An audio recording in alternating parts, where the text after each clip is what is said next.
TKD Irma hadir di Desa Karafe, Kecamatan Bulutaba, Kabupaten Pasangkayu, yang diprakarsai oleh Suster Kongregasi CIJ.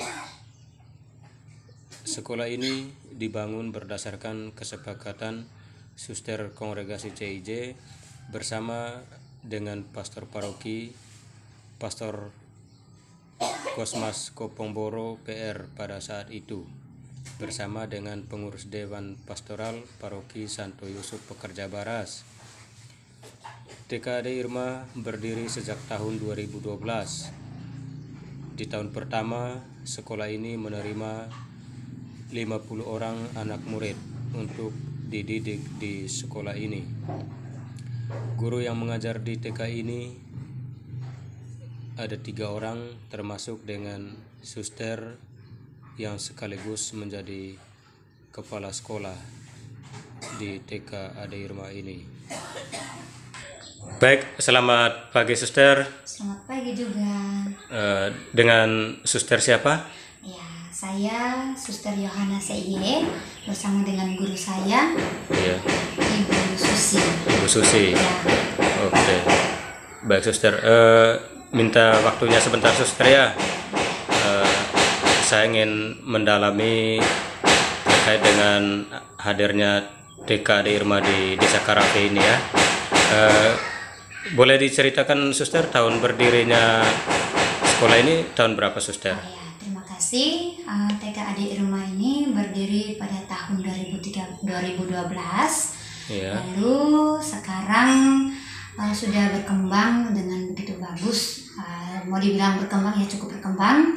Iya. Lalu TK PAUD Ade Irma ini awal berdiri itu karena mendengar bahwa di sini belum mempunyai pendidikan taman kanak-kanak, maka kehadiran kami para suster CIE salah satunya untuk memajukan bagian pendidikan. Mendengar bahwa di sini untuk khususnya anak-anak belum mendapat pendidikan yang cukup, maka kami membuka juga TK di sini. Oke. Ya. Jadi intinya untuk memberikan pengetahuan atau ilmu kepada anak-anak mulai dari usia dini, suster ya. Betul. Oke, baik suster. Peserta didik di sini ada berapa orang suster? Kalau untuk peserta didik kita tidak bisa menyimpulkan berapa jumlah anak karena setiap tahun angka jumlah anak itu berbeda-beda. Iya. Tapi kami sangat bersyukur bahwa ada daya juang atau rasa kepedulian dari orang tua sendiri untuk bisa memberikan anaknya untuk dididik di tempat ini. Iya. Jadi angka setiap tahun itu berbeda-beda. Ada yang 30 anak, ada yang pertama itu bisa dengan 50, tapi ya tergantung kesadaran orang tua untuk bisa memberikan anak-anaknya untuk dididik di tempat ini. Kondisi tahun ini Bu berapa orang? Untuk sekarang yang terhitung itu sekitar 30-an, tapi yang aktif biasanya ya tergantung mood anak. Iya. Ada yang 20, kadang 18, kadang juga ya kita bisa mengerti juga dengan kondisi di sini. Iya. Gitu. Tetapi kami sangat bersyukur bahwa mereka mau bersekolah di sini. Oke. Ya. Ada berapa kategori Bu suster? Di sini kami mempunyai dua kategori, yaitu anak taman kanak-kanak yang PAUD dan TK. Ya, PAUD itu dari 4 sampai 5 tahun, sementara TK untuk persiapan PSD itu 5 sampai 6 tahun. Iya. Jadi ada 2. Baik. Metode yang suster terapkan di sini untuk anak-anak TK dengan PAUD ini Bu suster bagaimana? Ya, kalau untuk metode di sini kami menggunakan K13. Pada umumnya K13. Tetapi kita kembali lagi lihat dengan kondisi anak. Karena masing-masing anak punya daya ingatan atau daya tangkapnya berbeda-beda. Lalu di sini juga kami tidak pernah memaksa anak untuk bisa segera misalnya membaca menulis, tidak. Tetapi kan kita mengenal angka, mengenal huruf agar anak tidak buta huruf atau tidak buta angka di sini. Lalu selain itu kami juga sejak dini sudah menanamkan sikap disiplin, rasa percaya diri itu ditumbuhkan di sini sehingga anak ketika keluar tampil mereka tidak ada rasa kaku, mereka menjadi rasa percaya dirinya tinggi. Selain itu ada ekstrakurikuler di tempat ini.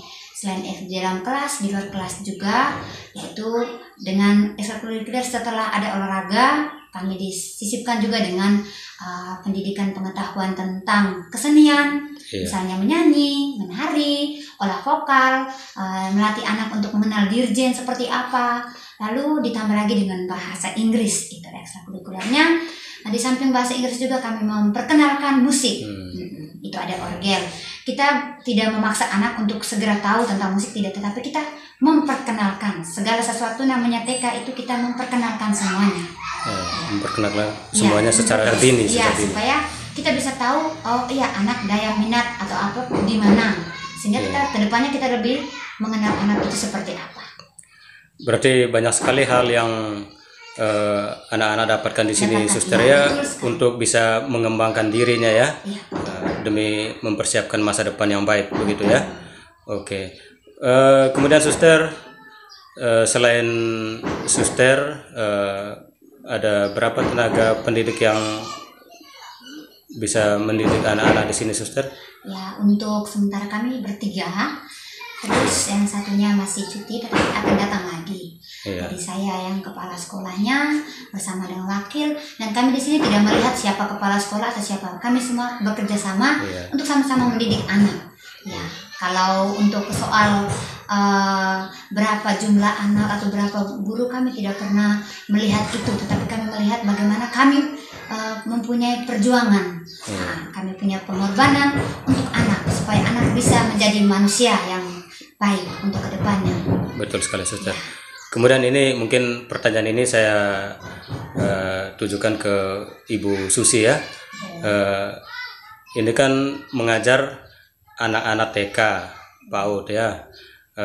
Tentu polanya ini berbeda dengan kita berhadapan dengan anak-anak SD atau SMP karena mereka sudah agak mengerti. Tentu ini punya teknis yang berbeda ya. Kira-kira untuk menyikapi atau menghadapi anak-anak TK seperti ini, kira-kira Ibu Susi punya resep atau cara seperti apa, Ibu Susi? Silakan. Setiap anak kan punya kepribadian masing-masing, punya karakter yang berbeda-beda. Betul.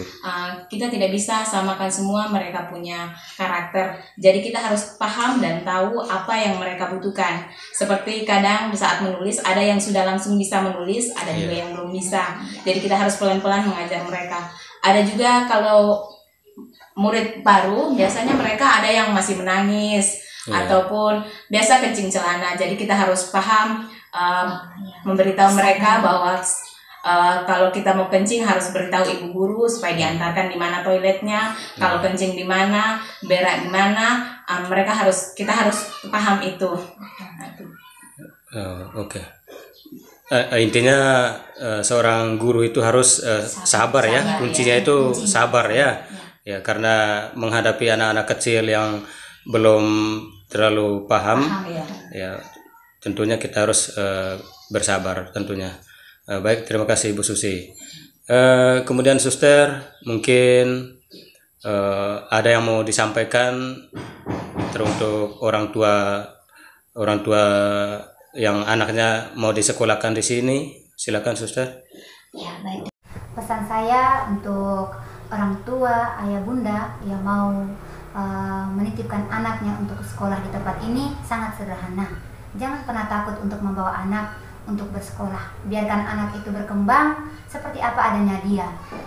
Di sini kami dengan sangat terbuka untuk bisa melatih anak dari yang tidak bisa sedikit untuk bisa mengenal bagaimana jati dirinya, bagaimana perkembangan dirinya, seperti apa dia, dan teristimewa kita bisa lebih mengenal bagaimana kepribadiannya dan kemampuannya. Dan itu yang kami sangat terapkan di sini. Yang paling pertama itu tentang kemampuan. Sampai saat ini sekolah ini tetap menjadi pilihan favorit bagi orang tua yang ingin menyekolahkan anaknya di sekolah ini. Dan yang menariknya lagi, walaupun TK PAUD Ade Irma ini diprakarsai oleh kongregasi Katolik, namun pihak pengelola memberikan ruang yang seluas-luasnya bagi masyarakat umum yang ingin menyekolahkan anaknya di sekolah ini. Karena misi dibangunnya sekolah ini ialah mencerdaskan anak bangsa tidak membedakan agama dan suku. Ya. Kemudian suster, yang memotivasi suster waktu itu untuk mendirikan sekolah itu kira-kira apa suster? Apa perhatian terhadap ini utusan kami bahwa dengan anak-anak itu kami untuk rangkul anak-anak tuh dibina secara baik dan benar. Ya, iman mereka apa saja, iman beberapa agama di sini. Jadi kami bukan di sekolah Katolik, ini sekolah untuk umum. Untuk umum. Maka namanya Ade Irma. Ade Irma ya. TK Ade Irma untuk merangkul semua anak. Jadi pada saat itu masuk awal itu ada banyak kaum agama lain, Islam juga ada, sama juga ada di sini ada, yang Hindu ada gitu. Perkembangan sampai sekarang saya lihat banyak yang juga. Jadi untuk masyarakat itu kami pesan bahwa bukan sekolah Katolik, yang mengelola adalah Katolik, tetapi sekolah untuk umum. Terbuka untuk umum. Ya gitu. Memang terbuka kan memang begitu misi kami. Ya, karena misinya tadi mencerdaskan anak bangsa begitu tuh. Mencerdaskan anak bangsa. Iya. Masyarakat mengaku sangat senang dengan adanya TK Ade Irma ini. Mereka sangat senang dengan cara dan metode yang diterapkan oleh suster di sekolah ini.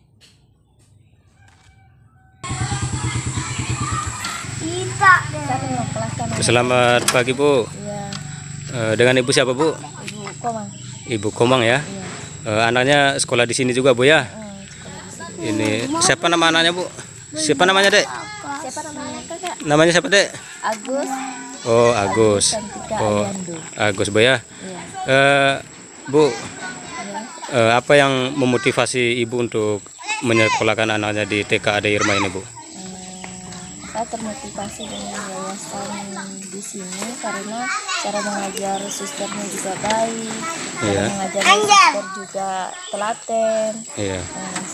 Aliando berapa bulan sudah sekolah di sini ya lumayan, sudah pintar menulis, sudah bisa menghafal abjad, bisa menghitung 1 sampai 100 sudah bisa Bu ya.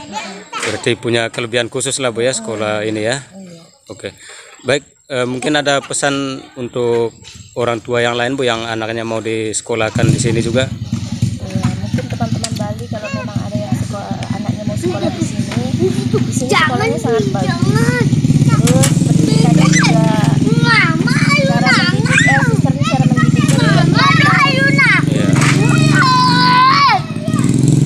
bagus begitu Bu ya. Oke, terima kasih Bu, selamat pagi. Alumni angkatan pertama TK Ade Irma ini sudah duduk di bangku kelas 2 SMP. Astina misalnya. Astina merasa bangga karena orang tuanya dulu menyekolahkan Astina di sekolah ini.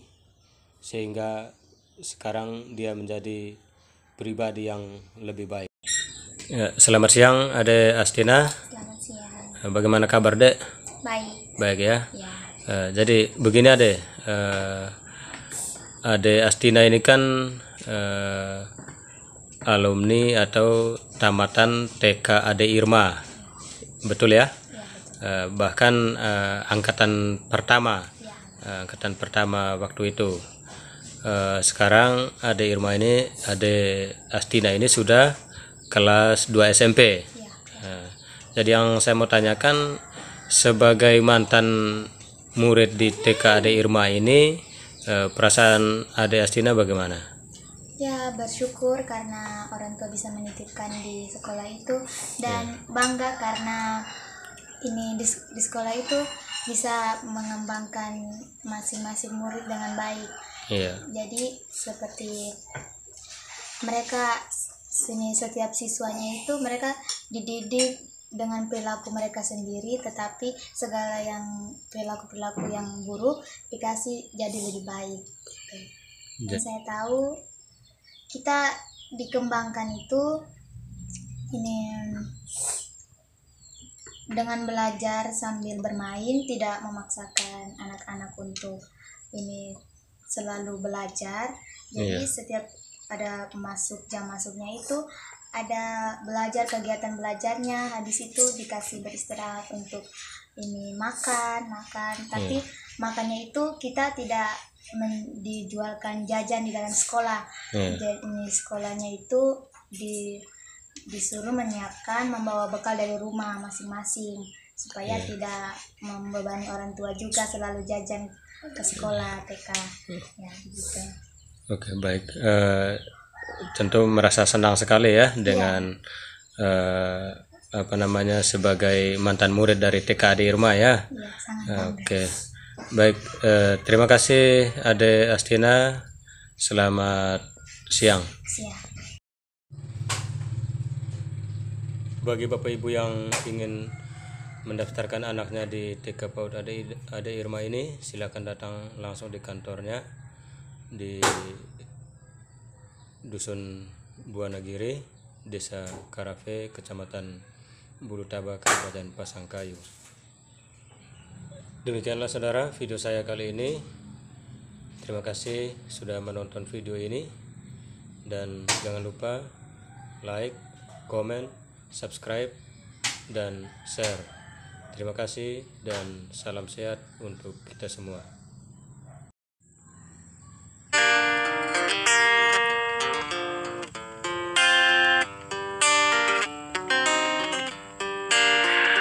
Apapun mereka bilang, tekadku takkan hilang. Jalanku masih panjang, garis akhir yang ku pandang. Apapun mereka bilang, tekadku takkan hilang. Jalanku masih